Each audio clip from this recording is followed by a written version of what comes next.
Fala aí pessoal, beleza? Como é que vocês estão? Vamos falar sobre o FATN11, relatório de fevereiro. Infelizmente, é o relatório de fevereiro, ele saiu agora, dia 10, eu acho, se eu não me engano, de abril. Assim, eles já, normalmente ele atrasa, mas eu acho que tem muito mais a questão de atraso da emissão que eles fizeram para fazer os pagamentos lá do Brasílio, então talvez tenha sido por isso que demorou. Mas mesmo assim, é eu continuo considerando isso uma falta de respeito com o cotista, tá? É muito tempo. A gente já tá. Eu tô gravando esse vídeo dia 14 de abril. O relato, eu não sei, acho que ele deve sair nessa semana agora aqui, o vídeo para vocês. Mas é muito tempo, e eu acredito que dá para fazer o relatório mesmo com essas informações. Vai soltando o comunicado junto, não tem problema, mas solta o relatório gerencial, porque assim, a gente está falando de praticamente 2 meses atrás. Assim, por mais que a gente tenha algumas pessoas que elogiem muito a gestão, e eu elogio bastante a gestão a gestão imobiliária do FAT N11, inclusive tem um ponto no relatório que me chamou muita atenção, por causa da como é boa a gestão, mas em termos de informação, o cotista eles ainda seguem devendo bastante. Mas bora para o relatório gerencial de fevereiro.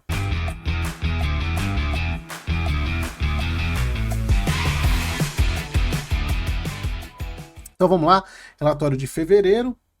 O FAT, como vocês sabem, né, tem pessoas que chamam de FATinha, né, o FAT N11, ele é um fundo de lajes que tem aquela estratégia plug and play. Para quem ainda não sabe e não vive neste planeta, ou não era inscrito no canal até este momento, o FAT N11 ele é um fundo de lajes que utiliza a tecnologia, né, a técnica plug and play, ou seja, ele não compra lajes inteiras, ele compra ou salas ou andares, ele não compra um prédio.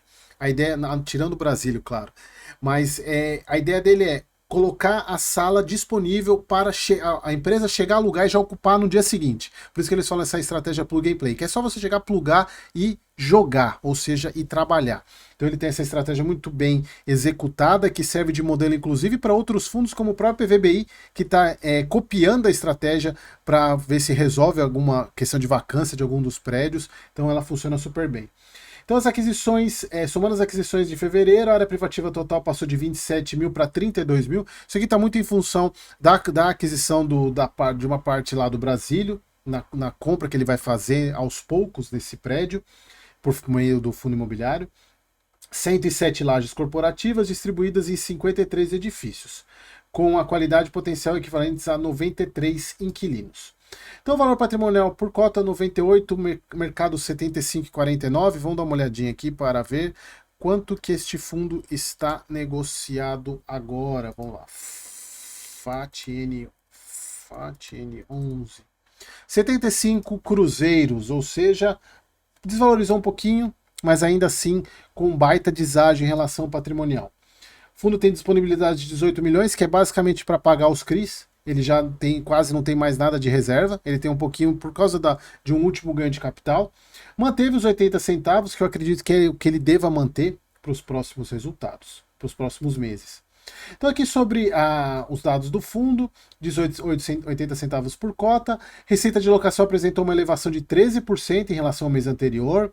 Então teve algumas variações aqui que impactaram: incidência de reajuste monetário, recebimento de verbas rescisórias e pelo início da exigibilidade de locação lá do Luxor Center, que estava em carência. E aqui, pessoal, eu sempre gosto de frisar isso. O FAT N11 ele tem uma questão que ele tem muita cota rodando. Ele faz uma emissão e aí ele fica com as cotas praticamente em tesouraria.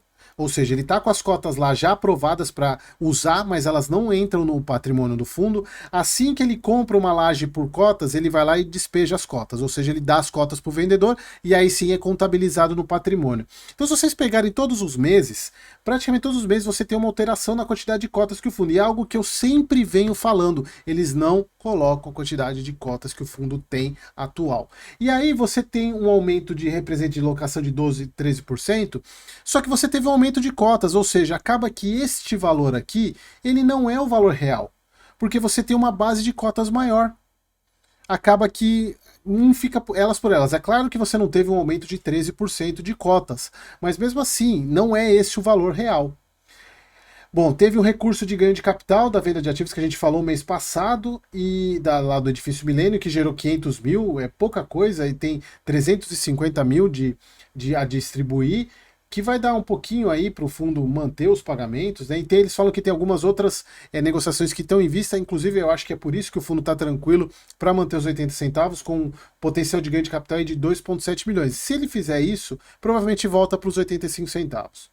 Aqui os dividendos gerados pelo do TJKB, que foi aquele movimento que ele fez há 3 meses atrás, 142 mil, que é praticamente o dobro que os mesmos ativos geravam como locados para o imóvel, para o fundo. Tem uma despesa extra aí de IPTU que vai ser desembolsada pelo locatário nos próximos meses. Reajuste de contrato, teve vários reajustes aqui, não vou ficar lendo um por um, porque é bastante coisa. Fevereiro também iniciou novos contratos lá no edifício Terra Office, com prazo de 36 meses. Fazendo isso aqui faz com que o fundo chegue a 100% de ocupação, tá?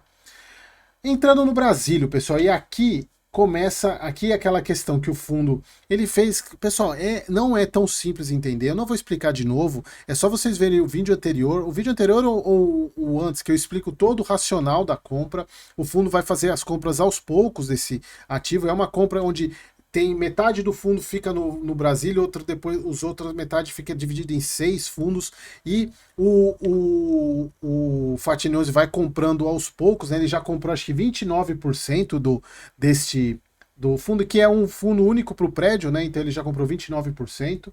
Então falando aqui das aquisições, né, os pavimentos incorporados foram 5º, 6º, 9º, 10º, 11º, 14º, 15º, dando cada laje 769, totalizando aí 5 mil metros de ABL, que foi principalmente aquilo que aumentou a ABL do mês passado para esse. E aí falando que os imóveis acima foram adquiridos mediante a entrega de cotas do FAT-N11 ao preço de R$100 por cota. Os custos das obras vão ser pagos uma parte em cotas, outra parte em parcelas mensais aí em dinheiro. E aí falando que o FAT-N11 está em fase de aquisição para o segundo pavimento. Mas o que me chama a atenção é o que está aqui, pessoal, olha só. Das lajes adquiridas, encontram-se locados os conjuntos 52 e 61. Já foram formalizados os contratos 141 e 142, com início de vigência de junho de 25. Aí falando aqui das locações, todos no formato já plug and play. Mas o que me chama a atenção é essa frase aqui, ó. Com isso, o fundo obteve um avanço na ocupação do edifício Brasílio, com 27% de sua participação já alocada e mais 24% em fase de negociação. Ou seja, o fundo pegou um imóvel vazio, completamente fora dos padrões, já mexeu nele e já alugou. Por isso que eu volto a falar, o fundo, a gestão é muito competente. De fato, ela é muito competente. Porém, falta informação no relatório. Eu acho que eles gastam toda a competência deles na parte imobiliária e deixam a parte de informação, talvez, quer dizer, deixam um pouco a desejar nessas informações, mas quem sabe, eles estão melhorando mês após mês, quem sabe isso nos próximos meses, de tanta gente ficar cobrando, vídeo caso do Gari e de outros fundos aí, de tanta gente cobrar, a gente acaba trazendo as melhorias. Falando aqui que a compensação financeira contempla o reembolso de parte de despesa de IPTU, que é aquela renda mínima que eles têm nos primeiros 12 meses. Bom, então aqui o Brasílio está entrando, e aqui, pessoal, é importante eu particularmente, eu não estava muito animado com essa compra, mas aqui a gente vê que de fato eu estava enganado. A gestora ela tem competência para trazer resultado. Tem competência para trazer resultado.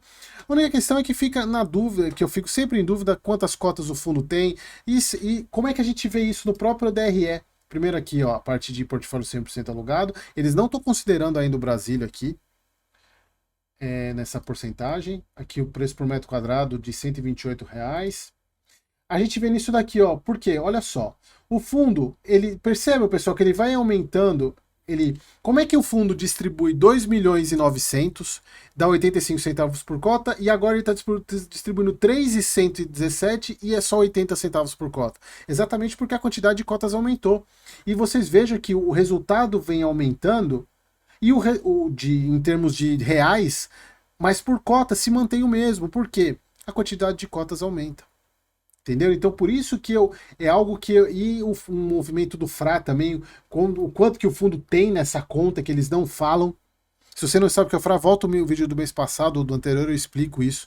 no detalhe, mas são pontos de melhoria que o fundo precisa ter.